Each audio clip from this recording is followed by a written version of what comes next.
and boom goes the dynamite. Hello, everybody, and happy Wednesday, hump day. We made it to the middle of the week. I hope you guys are having a fantastic start to not only your week, but 2023. Now, welcome into Daily Dive. I'm your host, Renee Washington, as we are always diving into all things lacrosse. Plenty to get into today. We've got two great guests joining us. Saskatchewan Rush play-by-play broadcaster Cody Janzen returns to the show to recap the New Year's weekend in Saskatchewan. And then we also have the undefeated Rochester Knighthawks, represented Holden Cattoni, going to be joining us to talk about their 3-0 start. So plenty to get into. So let's jump right in with our first and top story of the day, taking a look at what's going on now. Our top story is presented by the Daily Dive store, and you can check out the link in our social media bios, which direct you to our link tree, which directs you to our beanies and hoodies to be able to shop all things Daily Dive merchandise. All right. So that being said, one thing that we have to jump into in terms of our top story is that there are just two undefeated teams across the NLL, one in each respective conference, which is so poetic in itself. But in the East, we've got Rochester. And of course, as I mentioned, Holden Cattoni is going to be joining us later to talk about their 3-0 start, undefeated as they get ready to face Panther City this week and then taking on the New York Riptide.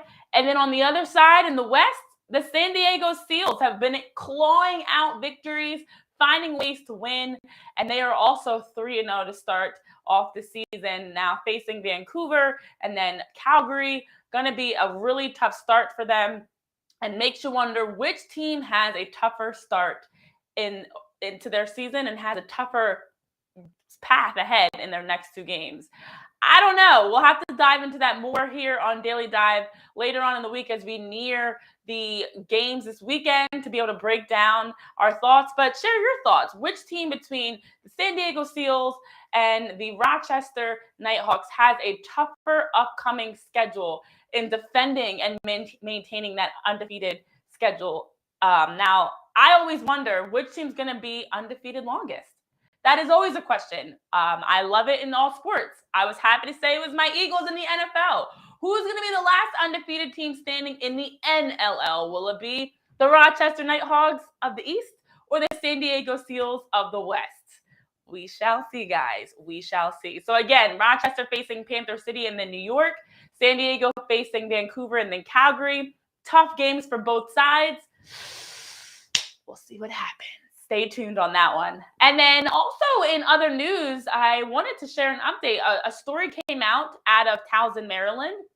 Peter Lake, a high school lacrosse player, spoke up as he suffered a similar injury to what we saw Buffalo Bills' Damar Hamlin suffer in Monday Night Football action against the Cincinnati Bengals. And Lake spoke up as well as his parents about how eerily similar his accident was to Hamlin's. He also suffered cardiac arrest in the midst of playing a lacrosse game after getting a hit to the chest. He survived that, as he said, because they had a doctor that was in the stands that was able to come down and perform CPR right away, while the athletic trainer, went to go get the defibrillator, and through that, they were able to save him. He mentioned it was a 20 to 25% chance of survival, and he's fortunate to be alive today, still playing lacrosse, and also in the process of getting recruited to some schools such as Loyola in Maryland. And so sports medicine is improving. We've been seeing more work done around concussions. We've been seeing more work done on even mental health. But there's still work to be done. And something such as the tragic incident that we saw play out with Damar Hamlin unfortunately happens more often than we know. I was reading and it said it's more common in actually youth sports, especially contact sports such as football, lacrosse. The chances of it happening are so slim because it is a situation where it comes down to a millisecond of the timing of when you are getting that impact to the chest, as well as how your heart is beating. And it's commotio cordis.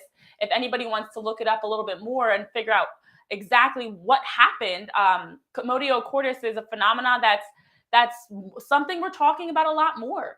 And so right now down in Maryland, and the work that we are seeing by the Lake family, as well as what they are doing just to help to continue to share their story and continue to get more awareness around it. They're working with the American Heart Association to try to really advocate to make sure that all youth sports are required, not suggested, not encouraged, required to have defibrillator devices on site, and that CPR training is also required. I know I was a youth coach. I don't know how to perform CPR. God forbid I ever had to.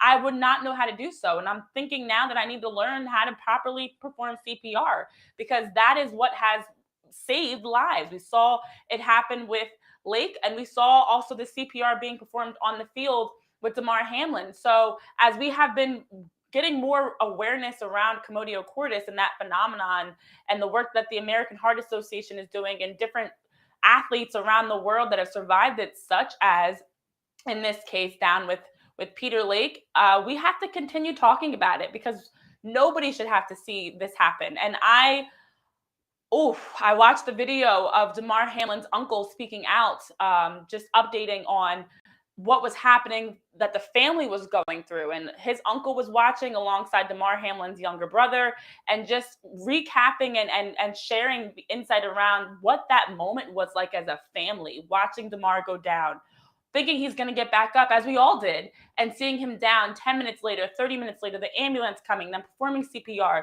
finding out that he did, unfortunately, in that situation on the field, die. He was not conscious.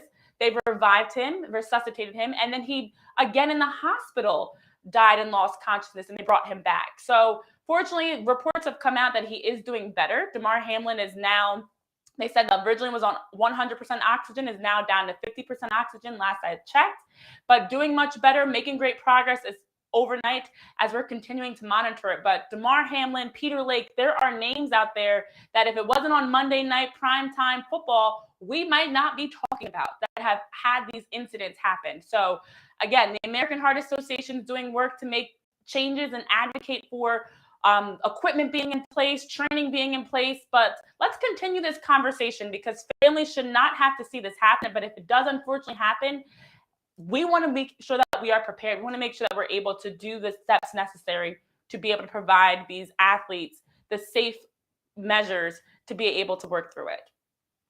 So in lighter news, the PLL did unveil their 2023 schedule. Yes, the season opens in Albany, New York, June 2nd to 4th. June will be here before we know it. It's already January 4th. June will be here like that. And when it does happen, we've got plenty of PLL action coming your way. We've got in Seattle, there will be a game August 18th to 20th they'll be hosting. And we know that Seattle loves hockey. It's a big WNBA area with the Storm. Lots of great sports fans out in Seattle. So there will be a weekend in Seattle after the season opening weekend in Albany in June. There's also going to be playoffs, just some weekends to keep in mind, to circle on your calendar. So Albany, June 2nd to the 4th, Seattle, August 18th to the 20th.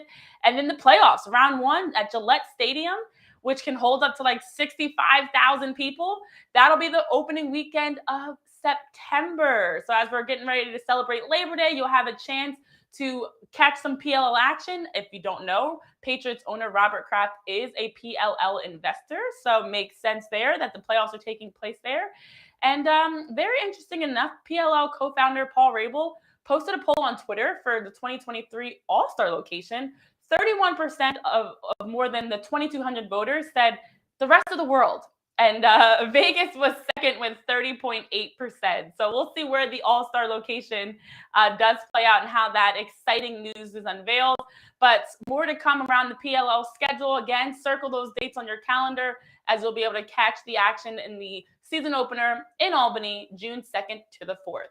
Well, as we're talking about all the action going on around the cross, we've got to get into what happened in Saskatchewan this past weekend. So that being said, here on Daily Dive, we're going to welcome in Saskatchewan Rush play-by-play broadcaster back to the show again, Cody Janzen, to recap all the New Year's action that he saw go down in the Sasktel Center. So we'll be right back in just a moment here on Daily Dive.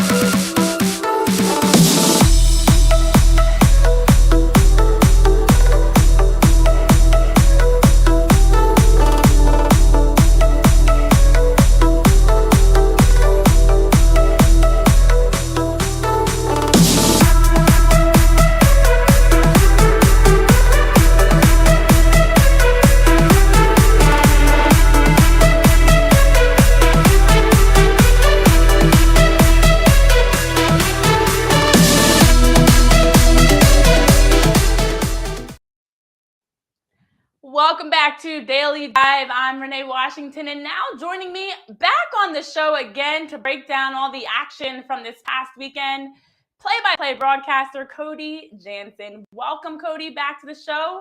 Happy New Year's, happy holidays to you. Oh, I cannot hear you fully. Sounds like you were slightly muted. But if I read your lips properly, I believe you said happy holidays back. Yes, it might be your headphones. No worries. It happens to the best of us, unfortunately. But Cody, while you are getting that squared away, I am excited to get your thoughts on the rush. And Mike and I were talking about the rush in our show on yesterday, and just how there are some aspects of the rush that might be concerning. Some games that they've struggled to close out. You look at the game versus the Seals, unable to close out that game versus the Seals. And San Diego does come back to win it. We saw a very close game against Panther City. And for many of us, as we were talking about last week on the show, this game versus the Rush was our chance to see what is Panther City fully capable of. You know, we've seen them against the Vegas Desert Dogs in 2 outings. We saw them drop a loss to the Mammoth. We still had a lot of question marks around them. Well, now the question marks are also a little bit around the Saskatchewan Rush. This is a team that we have some high expectations around. And so we're definitely curious to know and excited to be able to have a chance to talk through how the Rush are looking, and if what we've seen so far is an indicator of the talent of this team. So, Cody, welcome back. I can hear you now. I hear we've got okay, audio. good. Yeah, weird. Yes. Sure So, yeah, talk about the atmosphere specifically around that game and leading up to the victory for the Rush. Well, I think the whole game in general had a different vibe, just being a New Year's Eve game, just being, a different atmosphere with the concert after. There was a lot more than just lacrosse going on. So I'm not exactly sure, if that was, more so them just having the only game of the night or what, but it did feel a little bit bigger than the actual game was game 3 of the season, right? It felt like there was a little bit more on the line. Yeah, absolutely. And we saw Panther City keep the game close. As I was talking about before, this was a game I know I was interested to see what is Panther City capable of this season. They're a big test, I thought, for them. We saw goalie Nick Damoud do a great job in between the pipes, and the Rush able to overcome that long stretch of there was a scoreless period. There was there's a little bit of everything, and so the Rush were able to overcome that, return back from the holiday break, get a victory in a physical game. And I think that break played a thoughts on huge that? factor as well, right? Like you mentioned the break. I think that was one of the big things that not enough people were talking about was Saskatchewan was sitting on their couches, not literally, but I mean, they were off for 3 weeks, right? So that's a long time to be without game action. And so that's why I think that maybe it was a little closer than people expected, people thought, but you really have to factor in Saskatchewan hadn't played since December 9th. That's a long time to be waiting in between games, especially after, it was a demoralizing loss against San Diego. You play 10 bad minutes of lacrosse, you end up losing a game in overtime. I mean, that's a tough one to really swallow. But for them to come out in Panther City, as everyone knows, they're a pretty feisty team. They're not going to go down without a fight. I thought Saskatchewan did fine in handling that, weathering the storm where it's a game of runs. Saskatchewan scores 3, Panther City scores 3. They go back and forth like that. And ultimately, it comes down to the fourth quarter when Marty Dinsdale's able to snap that Panther City streak. So I do think it was a pretty gritty win for Saskatchewan. I don't look into it as much as maybe other people who weren't impressed that Saskatchewan wasn't able to blow the doors off Panther City, because I think that, maybe if this was played December 17th or December 16th, it could be a totally different score. And you're flipping the script on us here, because I love it. You're giving that other perspective. Some may look at that game and say, oh, it was a close game. You only won by 2 against Panther City. But as you talk about, that break does play a factor. Routine and momentum. For athletes, a lot of it is based on routine.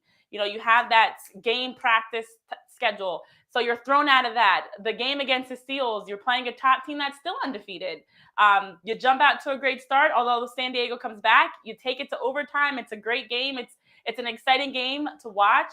Not the result they wanted, but still an exciting game at that. The game versus the Mammoth, the same thing. So you're saying we should not be discouraged by these results. If anything, from what you've seen so far, this is a team that we've got to keep an eye on as a contender for being a top team in the NLL.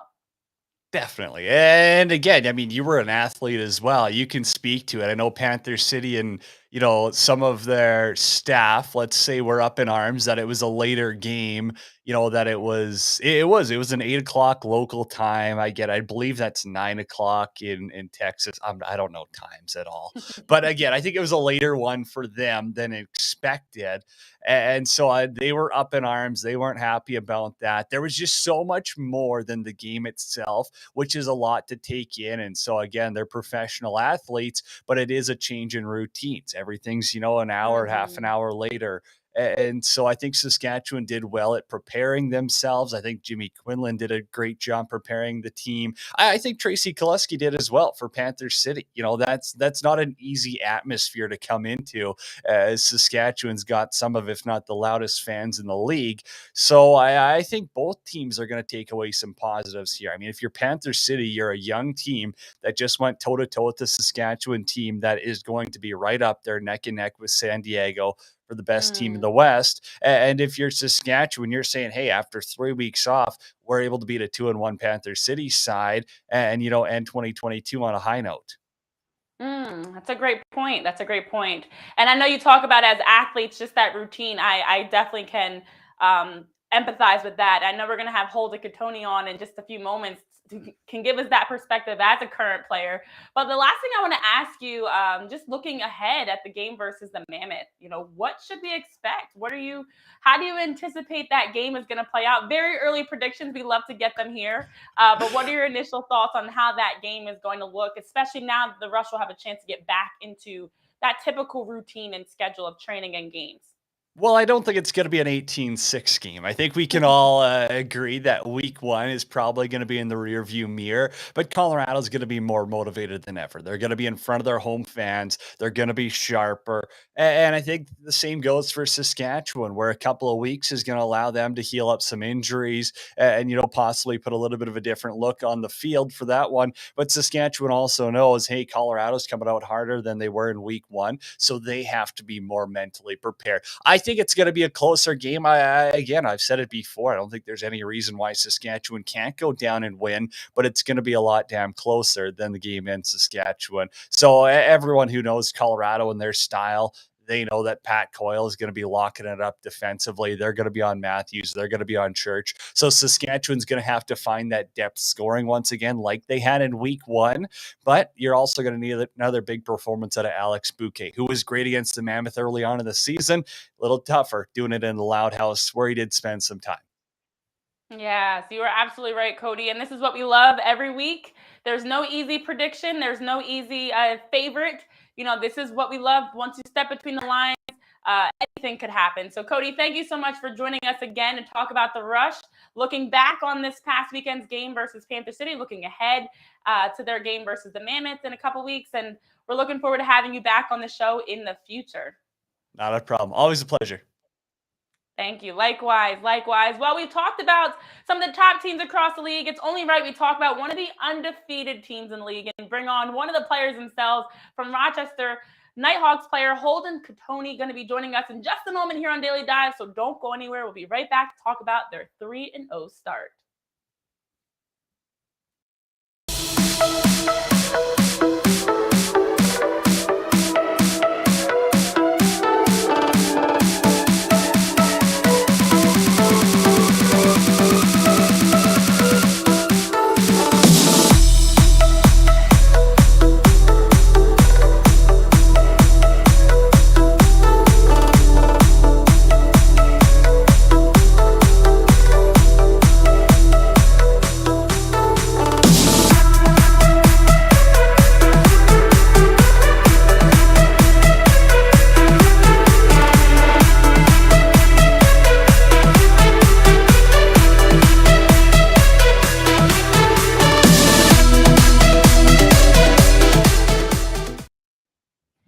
Welcome back to Daily Dive. We've had a chance to talk about some of the top teams across the NLL, and it's only right we have one of the undefeated teams represented today. Holden Cattoni joining us from Rochester. Holden, welcome to the show. Happy New Year's, and I'm so excited to have you here to give us a firsthand perspective of what's going on in Rochester and all the excitement. Yeah, well, Happy New Year. Thank you so much for having us. Of course. Now, 3-0 start. What a great shift from last season. What's different this year? What have you noticed as a major change that's been helping you guys be so successful in this early start of the season? Yeah, I think a couple of things. I think we have a pretty young team, especially going out the back door, and our defense really has matured quite a bit over the past year. I think that experience has really been invaluable for our defense, and you can tell that they seem a lot more relaxed and really allowing the game to come to them a little bit more. And Rylan Hartley is, I think, the biggest change for us this year. He's played honestly incredible the first 3 games and really made some huge saves for us that have kept us in the game at critical points, and then making the saves that we expect of him. So having that anchor on the back end has really been something that has really made us turn the corner. And then again, a few new pieces on the offensive end, getting Connor Fields into the Knighthawks, and again another year of maturity for our offense, and another year of playing together always helps. So I think we're a little bit more dynamic on the offensive end of things. I love that. You talk about the way that Rylan Hartley's playing, and even Connor Fields, Ryan Smith, another name that jumps out, players that you guys have that you can see turning that corner. The confidence, the consistency is there. How much does that improve your game individually, but as a team, just knowing you can rely on, whether it's Rylan making a big save or Connor helping to get things done on the field, you can rely on these pieces consistently and the talent that you guys have day in and day out. Yeah, absolutely. I think confidence is a big piece of it for us, and having the belief that we can actually pull out these wins. I think especially in the first 3 games, we've been in situations where last year I'm not sure we would have pulled through and got any wins. I think the Toronto game really sticks out to me, where we took some penalties late and actually killed them off, and were able to regain control of the game late in the game. And I think that's something that again, the maturity and the confidence level has really allowed us to turn the corner there.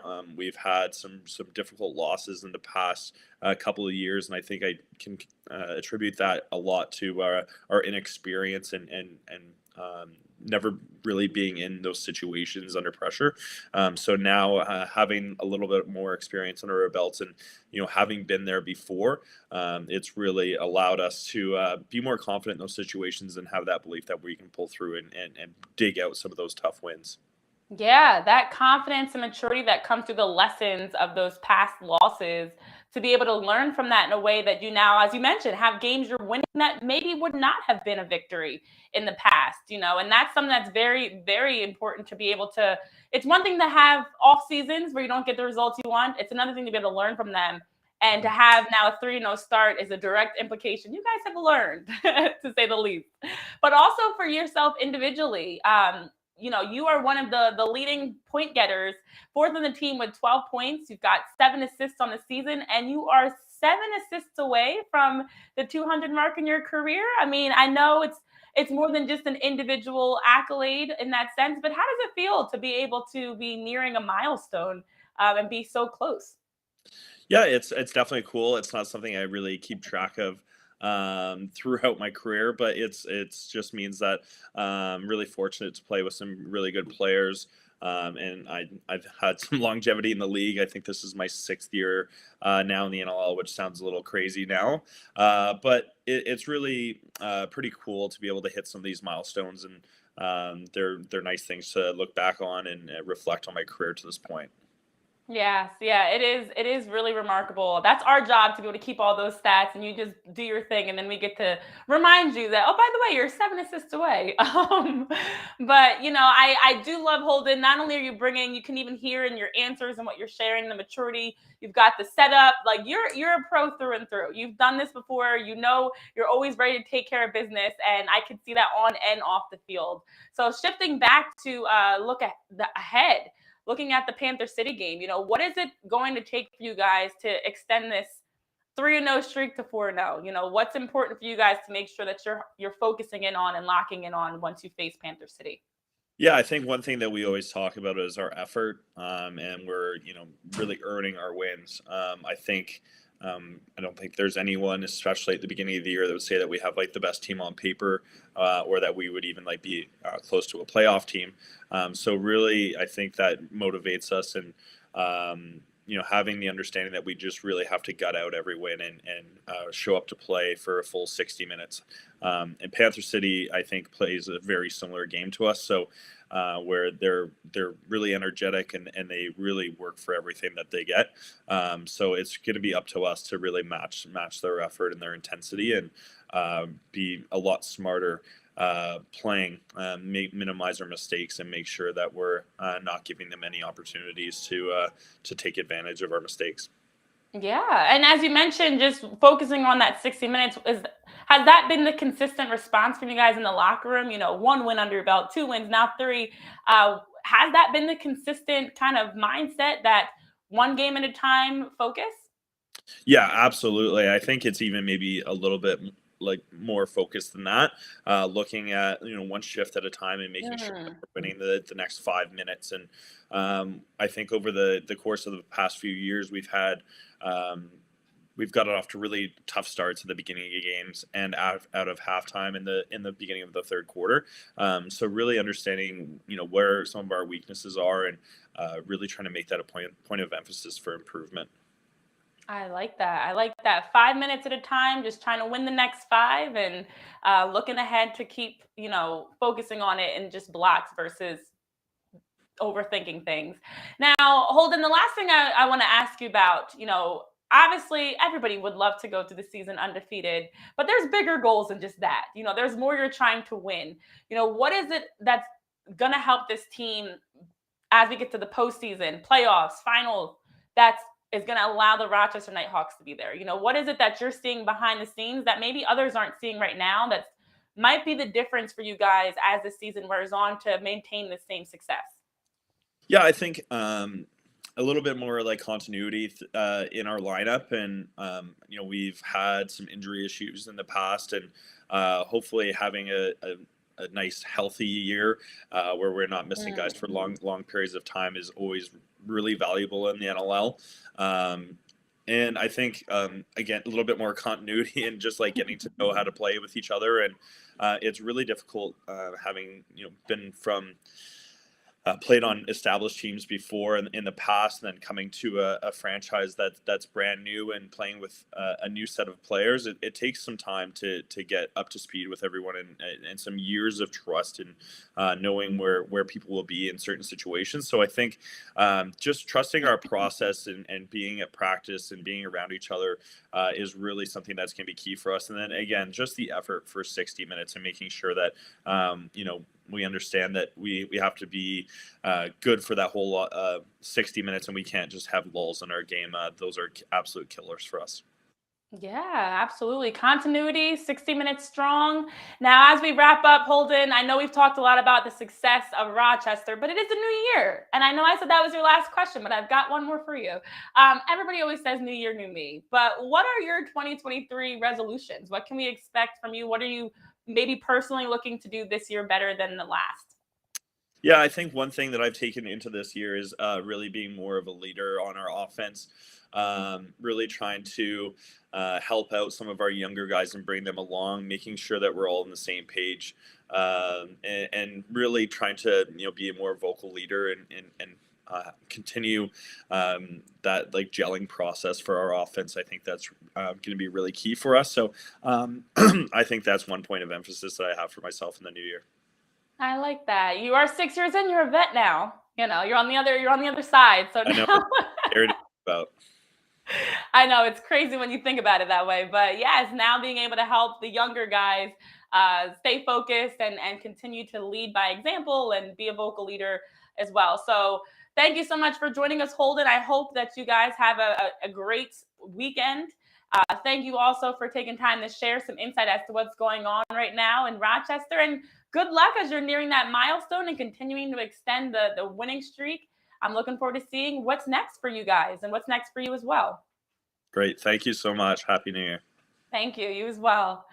And so that is Holden Cattoni joining us talking about the Rochester Knighthawks, one of the last two teams undefeated across the NLL. So like I said at the beginning of the show, we'll keep an eye on who's the final undefeated team. Of course, we always know that there's more than just winning the individual games. You're hoping to be hoisting the trophy at the end of the season. But in the meantime, an exciting start to the season for the Knighthawks as they are 3-0 and looking to extend that to 4. So thank you guys so much for taking time to join us here on Daily Dive. We had Cody Janzen talking about Saskatchewan Rush and their win against Panther City, looking ahead to their game versus the Mammoth. Holden Cattoni talking about the Knighthawks' undefeated start. And at the beginning, some news we had to get into as we're continuing to follow various stories within lacrosse and outside of it. So if you haven't already, hit that subscribe button to keep up to date with all we've got going on each and every day, Monday through Friday, 12 p.m. Eastern Time, for more Daily Dive live episodes coming your way. I'm Renee Washington saying thanks for tuning in to join us, and have a great rest of your Wednesday. See you guys tomorrow here on Daily Dive, Thursday, 12 p.m. Eastern Time.